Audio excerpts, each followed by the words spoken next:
Okay, everyone, what do you want to do now? Well, I'd like to go investigate those butterflies that we saw back in that field. Butterflies? What the heck for? Well, besides being very pretty, don't you think they were a little suspicious? You know, back when I first started playing Dungeons and Dragons, even the unassuming butterfly could be dangerous and deadly. And think of it this way. Those butterflies will make fine targets for your... Stabby time! Okay, you all travel back to that field, and it's still full of rainbow-hued butterflies. They're flittering around happily. All right, I'm going to sneak up and... I cast Fireball!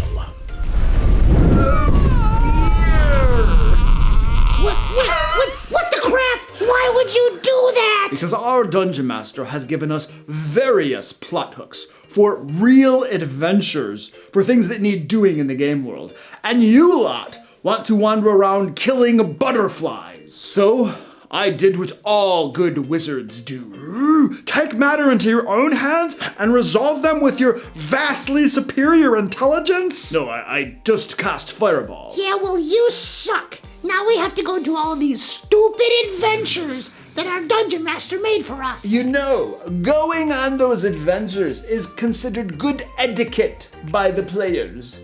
And back in my day, we always treated our Dungeon Masters with a great deal of respect because we knew it took a lot of work to create those adventures for us. Oh, who cares? Our Dungeon Master is just an intern, and he's only the DM because nobody else would do it. Which is even more reason to be nice to him, you moron. Yeah, if we're not nice to our Dungeon Master, he might quit. And then I'd be forced to be the Dungeon Master, which will never happen. And that is why we're going to be nice to Gary the Intern and go on that last adventure hook that he gave us. Now, who remembers what that was? Indeed. Indeed.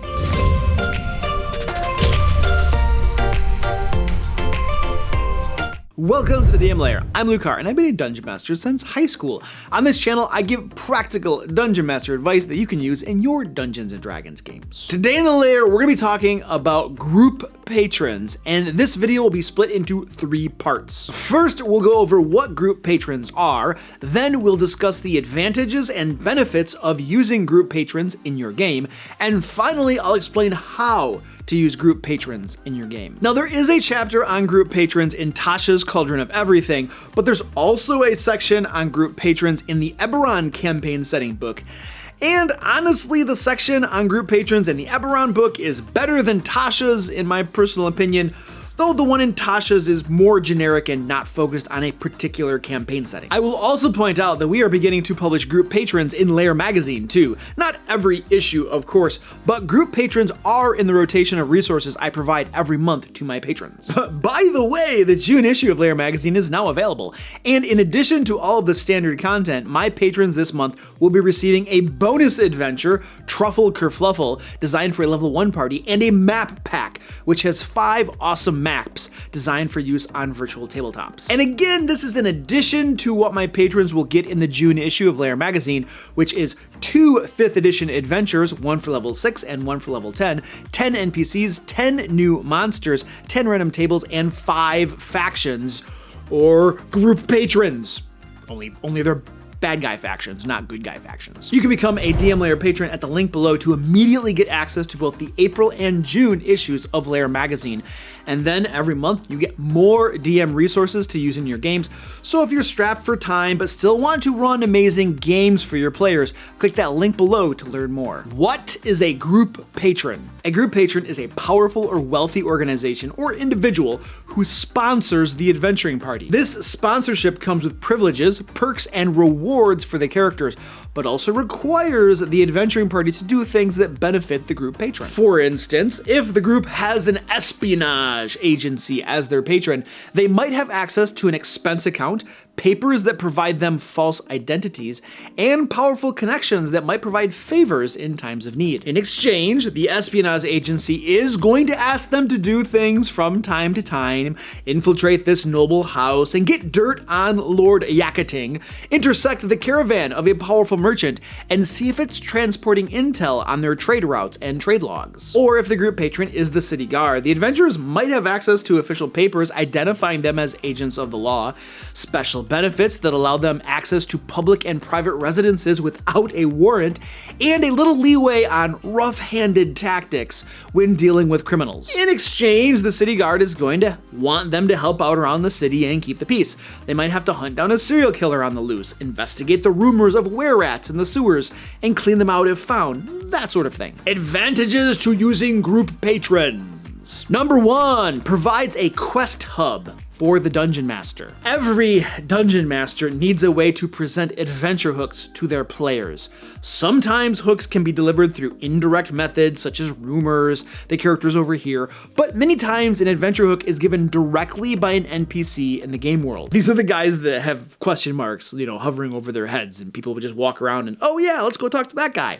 And a patron gives the Dungeon Master that NPC or various NPCs who can deliver those adventure hooks to the players. And the advantage here is that this is less awkward for everyone, since the very nature of having a patron means that the players will expect their patron to ask them to do things. So this makes the Dungeon Master's job easier, providing an easy method for them to introduce adventures to their players. Number 2, it solves the quintessential problem of Dungeon Masters: players refusing adventures.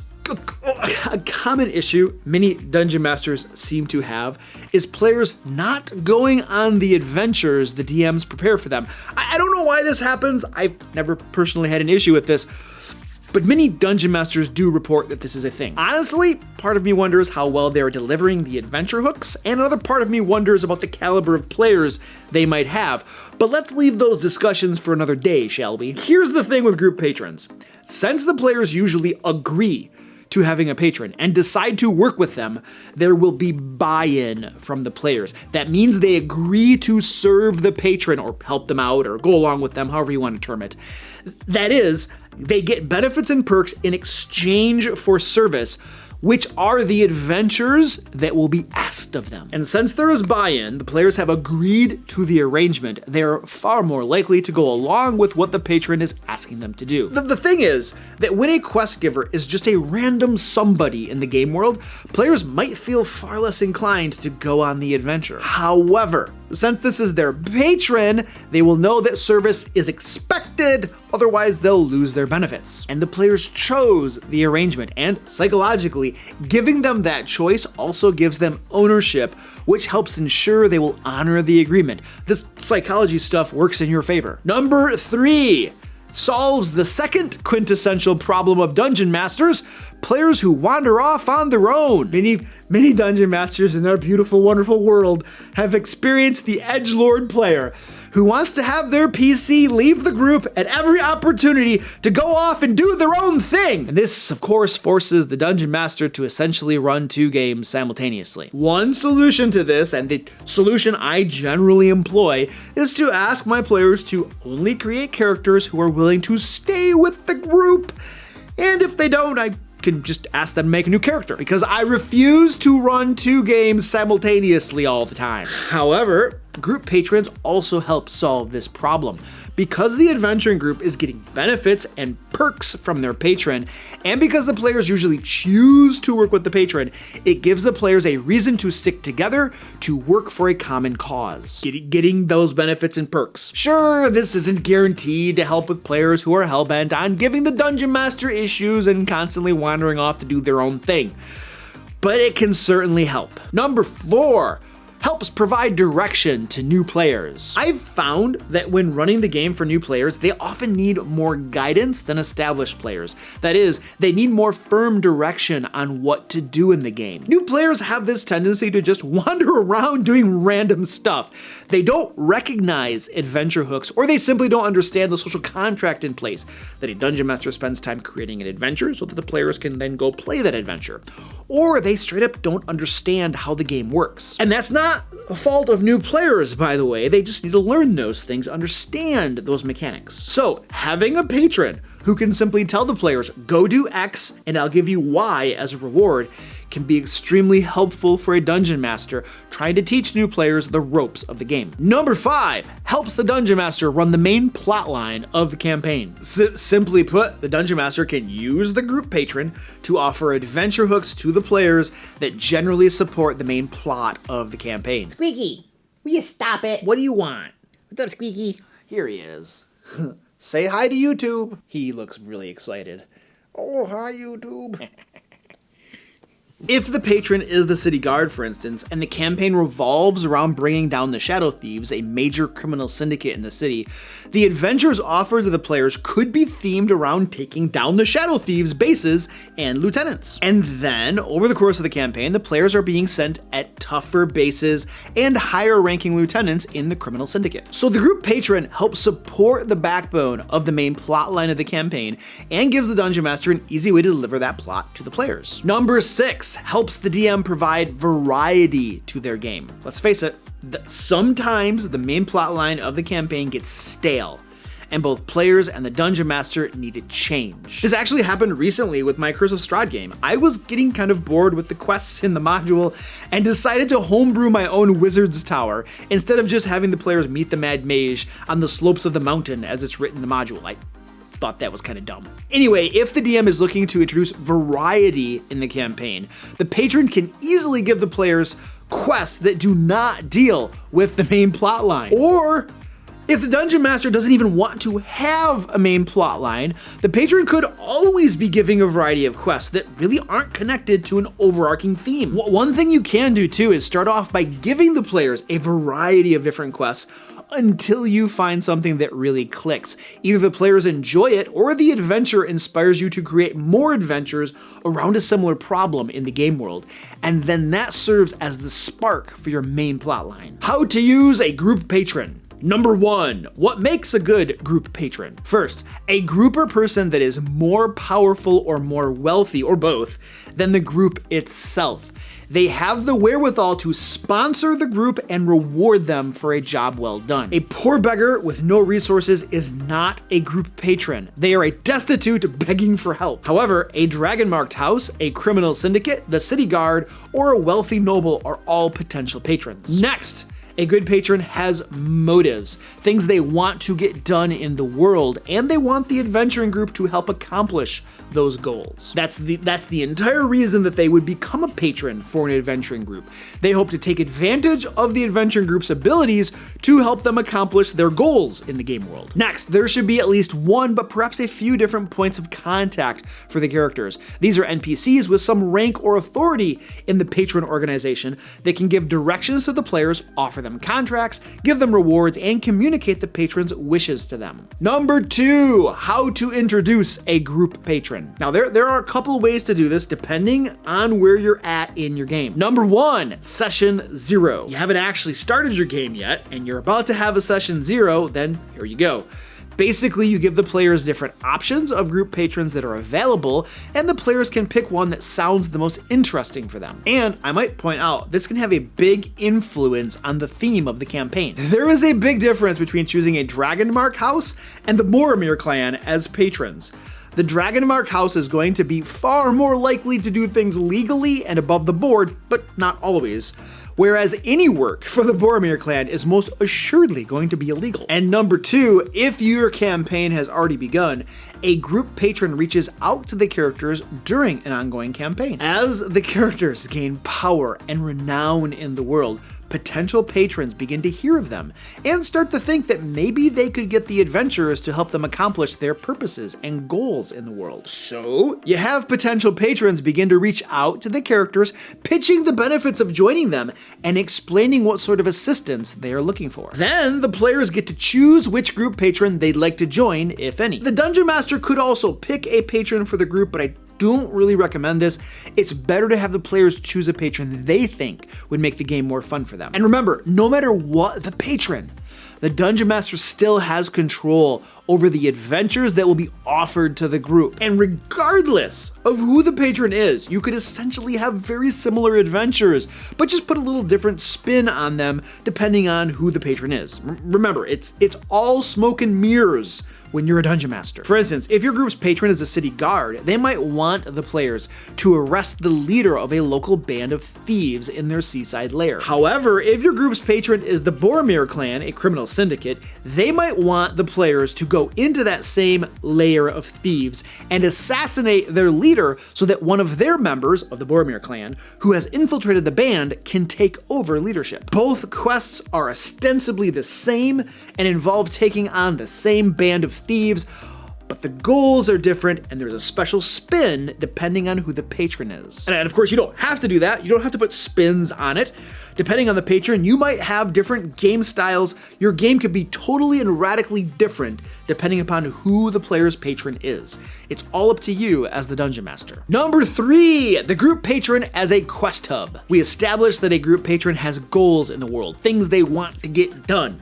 And the entire reason for sponsoring the adventuring party and becoming their patron is so they can help accomplish those goals. Thus, it stands to reason that the patron will make requests of the characters, asking them to go on missions, basically. So, one of the points of contact the party has will from time to time come tell them about a quest that needs doing.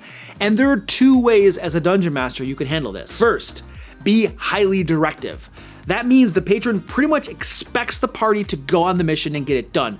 There isn't a whole lot of choice in the matter. Now, this can be a very good way to go for a dungeon master with first-time players that really need that guidance and direction on what to do in the game.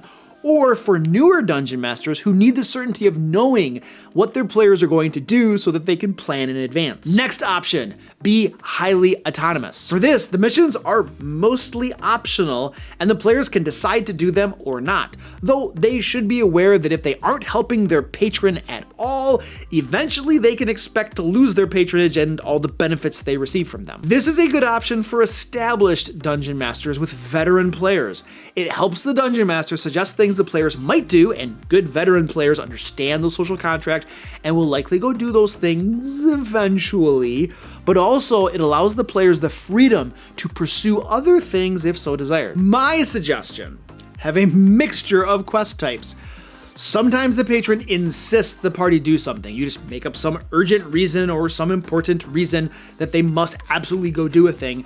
And other times the patron is going to put forth their request as a gentle prodding. It's not something the players absolutely have to do. And this establishes a good middle ground between the 2 extremes and provides the dungeon master and players with the benefits of both. Number 4, benefits and perks. It helps the dungeon master guide the group and keep them going down a certain adventure path if desired. You don't have to use the patron to direct the players, but it can be a powerful motivator if you have a group of players that is otherwise directionless and needs some guidance. The first type of perk a patron is going to offer are standing benefits. A good group patron should have some standing benefits that the players always benefit from, just as a matter of having the organization or person as a patron. For instance, if you have a dragon-marked house as a patron, standing benefits might include compensation, 10 gold pieces, times the level, times the day spent on a mission, 10% discount on all house services, so if you're a patron of House Jurasco, that's healing, of course, or house papers that allow you free travel across Corvair. And then you also might get special rewards for completing patron assignments. And since the patron here would essentially be functioning as the NPC quest giver, the patron would give out the rewards that a quest giver usually would. So if they take out the evil wizard, well, here's the 500 gold pieces we promised. Defeat the plague of cranium rats swarming the sewers? Yeah, here's that magic item you were looking for. The DM could also develop a favor system, whereas patron favor increases as the assignments are completed, and the standing benefits get better and better. Number 5, losing patronage. It stands to reason that if a group doesn't do anything to help their patron, eventually their patron may cut ties with them. The group needs to do things to help their patron, otherwise why would the patron keep them on board? Now obviously you could just have them lose all of their benefits.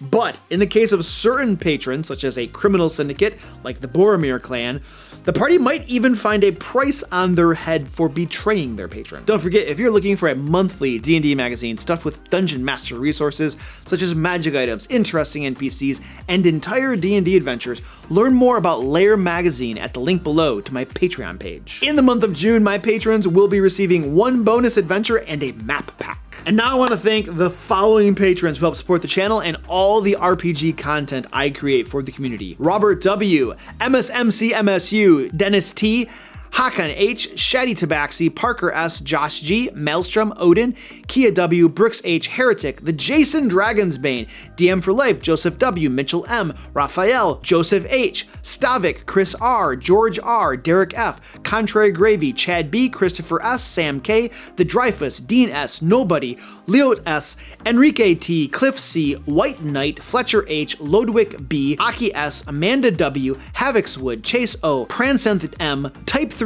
Error, Brett V, Roger P, CR Bryant, Finn H, Ken S, Bram Silverleaf, Man Eating Soup, Chris E, Crifton P, Mumbles of a Nerd, Kyle L, Brandon C, Azure K, Eric, Daniel V, Matthew K, Danny M, Crafty Matt, Rob M, Marcus G, Drifting Ronin, Jojo, Hunter, Jokin B, Andrew R, Mitch the Lich, Paul Y, Overlord Prime, Timothy D, Dor D, Jeremiah D, Gibrantris, Richard L. And I apologize if I mispronounced any names. We all know that I have problems with that. If you think group patrons are pretty cool, give this video a thumbs up and leave a comment for the algorithm down below. Let YouTube know that I don't completely suck. And until next time, Let's play D&D!